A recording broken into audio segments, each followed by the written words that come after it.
The materials that you choose to construct your deck with are more important than you think. So today I'm here with Dave Frazier from Frazier Decks and Patio Covers to talk about what it is that you should construct your deck out of. So thanks for joining me. Thank you for having me. Let's talk about the importance of the materials you select and where we should be choosing.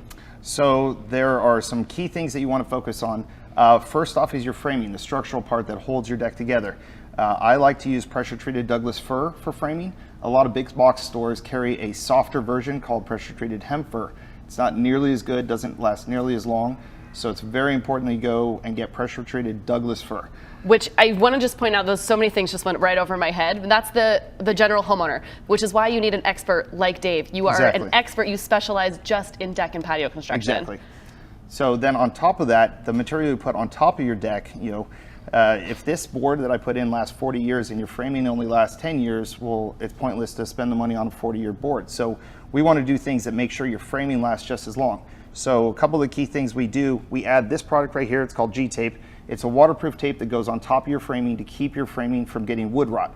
Every day you get morning dew on your wood, and that gets wet, dries out, gets wet, dries out. That causes wood rot. This keeps that from happening. Wow. And that's one of my favorite things that people have come out with in the last few years. There's so much attention to detail in the framing stage, but then let's talk about really the beauty of it, because this, we get all these choices on what our deck can look like once we're past the framing stage. So there's three options. There's regular woods, there's hardwoods, and there's composite materials.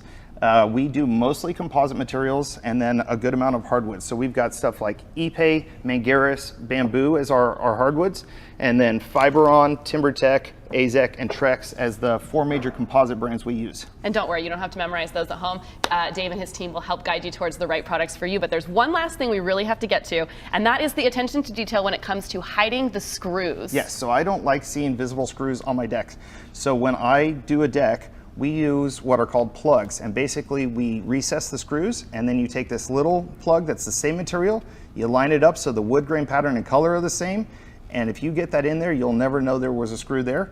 And then in the rest of the deck, we use what are called hidden fasteners, which hook into the grooves on the side of the board, so you never see any screws. Thanks so much. When you go with Frazier Decks and Patio Covers, you know you're going to get a beautiful deck that is going to last. So if you have any questions about what material would work best for you, call them today or find them quickly and easily right on ApprovedHomePros.com.